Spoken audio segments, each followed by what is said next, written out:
প্রিয় দর্শক, আজকের আলোচনার বিষয় হচ্ছে জমি ক্রয়ের পরে কি করবেন।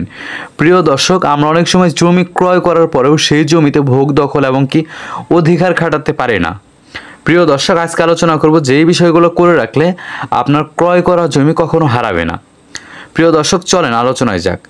প্রথমত, আপনি যদি কোনো জমি ক্রয় করেন, সীমানা নির্ধারণ করবেন। সীমানা নির্ধারণ কিভাবে করবেন? পিলার বা খুঁটি যেই ভাষায় চেনেন না কেন, সেইগুলো আপনি আপনার সীমানা, যেই সীমানাটা আপনি ক্রয় করেছেন, চতুর্দিকে আপনি শক্ত মজবুত খুঁটি গাড়বেন এবং কি সেইটা গেড়ে সেইখানে বোঝাবেন যে সেইখানে আপনার জমি। আপনি চাইলে সেইখানে আপনার নামে একটা কয় সূত্রের মালিক, ধরেন আপনি শফিক, কয় সূত্রে জমির মালিক শফিক, আপনি উল্লেখ করে সেখানে একটা সাইনবোর্ড দিতে পারেন। এই হচ্ছে সীমানা নির্ধারণ করা। এখন আসি, এর পরবর্তী কী করবেন? এর পরবর্তীতে জমিতে ভোগ দখল করবেন। ভোগ দখল কিভাবে করবেন? যেই জমিটা আপনি ক্রয় করলেন সেই জমিটা যদি কোনো বসত বাড়ি হয়ে থাকে, সেইখানে আপনি একটা ছোট ঘর, টিনের ঘর বা যে কোনো একটা ঘর আপনি উঠিয়ে রাখতে পারেন।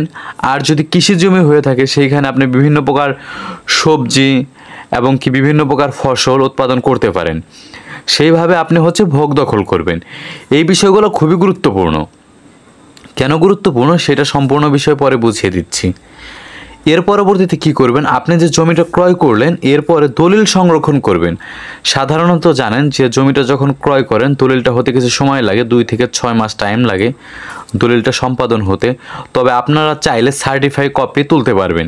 যেমন দলিলের যেভাবে মূল্য রয়েছে, সার্টিফাইড কপিরও সঠিক তেমনই মূল্য রয়েছে।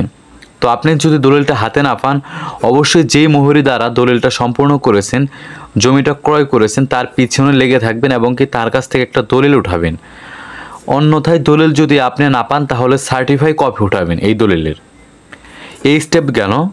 এরপর আপনি নাম জারি করবেন। নাম জারি কেন করবেন? কারণ আপনি যার কাছ থেকে জমি ক্রয় করেছেন তার নামে নাম জারি রয়েছে। সে চাইলে সেই নাম জারি দিয়ে অন্য কাউকে জমি বিক্রি করে দিতে পারে। কিন্তু সেই বিক্রি করা জমি আপনি উদ্ধার করতে পারবেন, তবে সেটা অনেক বড় প্রসিডিওর, মামলা মোকদ্দমা, এসিল্যান্ড অফিস, ভূমি অফিস, বিভিন্ন জায়গায় দৌড়াদৌড়ি করে দীর্ঘ সময় লাগার পর আপনি সমাধান করে আপনার জমি আপনি ফেরত পাবেন। তবে আপনি যদি নামজারি আগেই করে রাখেন, তাহলে কিন্তু আপনার কোর্টে বা এসিল্যান্ড অফিসে, ভূমি অফিসে কোথাও দৌড়াদৌড়ি করা লাগলো না। সহজেই আপনার জমি নামজারি এবং কি দলিল সমস্ত কিছু আপনার কাছে রইল। শুধু নামজারি দিয়েও জমি বিক্রয় করা যায়। এরপরে কি করবেন আপনি? এরপরে খাজনা পরিশোধ। খাজনা পরিশোধ করা খুবই গুরুত্বপূর্ণ। আপনার নামে যখন নাম জারি করবেন, এর পরবর্তীতে আপনার নামে আপনি খাজনা পরিশোধ করতে পারবেন। নিজের নামে খাজনা পরিশোধ করতে পারবেন এবং কি খাজনা পরিশোধ করবেন। খাজনা পরিশোধ করার পর ডিসিআর সংরক্ষণ করবেন। ডিসিআর কি? ডিসিআর আপনি খাজনা দিলে একটা রিসিপ্ট দিবে, একটা টোকেন দিবে, রিসিপ্ট দিবে, ওটাই ডিসিআর। সেটা আপনি সংরক্ষণ করে রাখবেন। এরপর টোটাল সীমানা নির্ধারণ হলো, জমি ভোগ দখল হলো, দলিল সংরক্ষণ হলো, নামজারি হলো, খাজনা পরিশোধ হলো, ডিসিআর সংরক্ষণ করেছেন। সেই ক্ষেত্রে কিন্তু এই জমিতে যদি কেউ ভোগ দখল করতে আসে, তার কিন্তু তেমন কোনো ডকুমেন্ট থাকবে না, সমস্ত ডকুমেন্ট আপনারই থাকবে।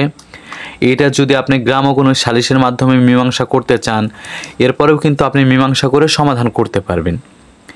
এই জন্য এই বিষয়গুলো খুবই গুরুত্বপূর্ণ। আপনি যদি সীমানা নির্ধারণ না করেন, ওই সীমানায় যদি ভোগ দখল না করেন, অন্য কেউ ভোগ দখল করতে থাকে, তাহলে কিন্তু পরবর্তীতে সেই লোকটা ওই জমিটা আপনাকে দিতে চাইবে না এবং কি ওই জমিটা পরবর্তীতে যদি মূল্যবান হয়ে যায়, সে চাইবে যে অমূল্য কোনো জমি, যেই জমির খুবই মূল্য কম বা মূল্য নাই বললেই চলে, সেই জমি দিতে চাবে।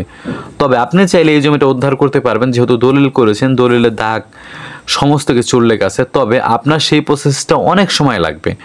এই জন্য আপনি এই বিষয়গুলো করে রাখবেন। ভিডিওটা শেয়ার করে দেন, কেননা আপনি ভিডিওটা শেয়ার করে দিলে পরবর্তীতে ভিডিওটা দেখে আপনি আপনার ধারণাগুলো নিতে পারবেন।